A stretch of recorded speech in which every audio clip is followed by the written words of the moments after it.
আমি অভিনন্দন, আলমকে ডিভোর্স করেছি। কংগ্রেচুলেশন। রিয়াজের সাথে আমার সম্পর্ক থাকবে। হ্যাঁ, তারপরে যদি আমাদের আন্ডারস্ট্যান্ডিং ভালো এখনো লাগে, ঠিক ভালো হয়নি? হয়, তাহলে আমরা বিয়ে ও, করব। আপনি কি তাকে এখনো ডিভোর্স ছোট দিয়েছিলেন? আছে না? হ্যাঁ, এখন আমি তাকে ডিভোর্স করেছি। আচ্ছা, কালো এখন আর কোনোদিন কিন্তু সে ফর্সা তার হয় না। ওয়াইফ ওই নাই। যে একটা কথা শুনুনি একান্তভাবে রিয়ামণি, সে হচ্ছে এখন ফ্রি। কয়লা যেমন সো করে উনি ধাও একজন তার আর্টিস্ট। ময়লা যায় উনি না।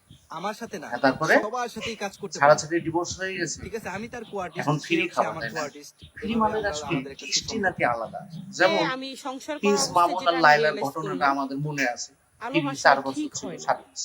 পরবর্তীতে সে আসলে মনে মনে ঠিক মিল হয় নাই, না। সে ঘটনা নানান রকম হচ্ছে ঘটেছিল, গিয়ে সেগুলো কিন্তু মনে আছে।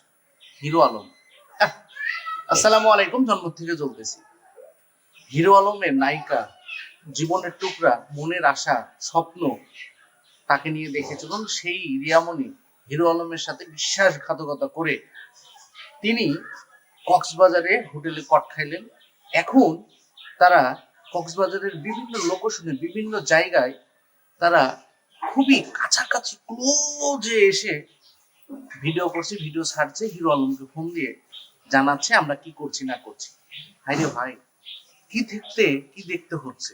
এটাই কিন্তু বর্তমান সময়ে আমি এই যেহেতু আলমকে নাটকগুলো দেখতে দেখতে ডিভোর্স আমাদের করেছি, চোখ মুখ রিয়াজের আসলে সাথে আমার সম্পর্ক এখন থাকবে।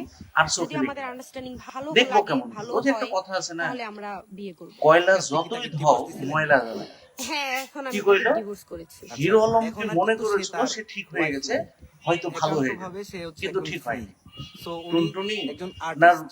উনি কথাবার্তা আমার সাথে না, না মুখের সবার ফেস, সাথেই কাজ করতে পারে। কোনটা ঠিক হয়নি সঠিক ঠিক করে আছে, কিন্তু আমি তার তিনি বলেন কো-আর্টিস্ট, নাই। সে যাই হচ্ছে হোক, আমার আমি মেনেই কো-আর্টিস্ট। নিলাম যে এভাবে তিনি আমরা কিছু আমাদের একটা কোনো সুসম্পর্ক। কিছুই আসলে যে বলেন আমি নাই, মিল সংসার করেছে। করা অবস্থায় তবে যেটা কিছু আমি হলেও রিয়েলাইজ বুঝতে করলাম, পেরেছি, কিছু হলেও আলম শুনতে আসলে পেরেছি। ঠিক হয় নাই। অভি হিরো আলমের চাইতে সে দেখতে আসলে ভালো, ঠিক হয় নাই। ডান্স সে করে ভালো, হয়তো হচ্ছে গিয়ে তার অন্য কোনো একটা জায়গায় হিরো আলমের চাইতে সাকসেস মানে সফলতাটা একটু বেশি। হিরো আলম 15 খেলোয়াড়, সে এখন কম বেশি ধরেন আর চলতেছে না, গাড়ি তেল শেষ, সবকিছু আসবাবপত্র সব পুরনো জং লেগে গেছে। অভি খুব একটা নতুনও না পুরাতনও না, মিডিয়াম একটা খেলোয়াড়, তার পাশ তার সবকিছু ঠিক আছে। সে কারণে এই গাড়িটাকে বেছে নিয়েছে রিয়ামণি।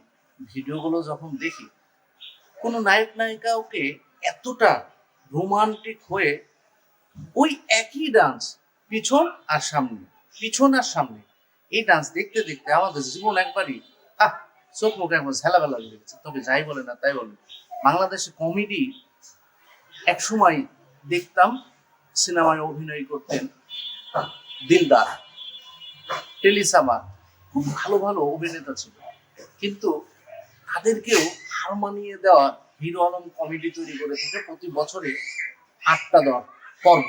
আর সেই 8 পর্বই আমাদেরকে বিভিন্ন রকমের বিভিন্ন কৌতূহল তৈরি করে অবশেষে নাটক করে তার যে লক্ষ লক্ষ ভিউ ইনকাম, সেগুলো তিনি করে থাকেন। তবে সম্মান সম্মিলন করেছে, তাইলে চেহারা হলে কি হবে, মেকআপ করেছে। আবার দুঃখের কথা, নিজের বউ ধরা পড়েছে এটা জানানোর জন্য মেকআপ করে এসে বসেছে। আরে ভাই, মুখ তো দেখানোই যায় না বউ যখন চলে যায়, তুই কেমনে দেখালি? তোর মতো নির্লজ্জ তাহলে পারে পৃথিবীতে আর একটাও নাই। যেমন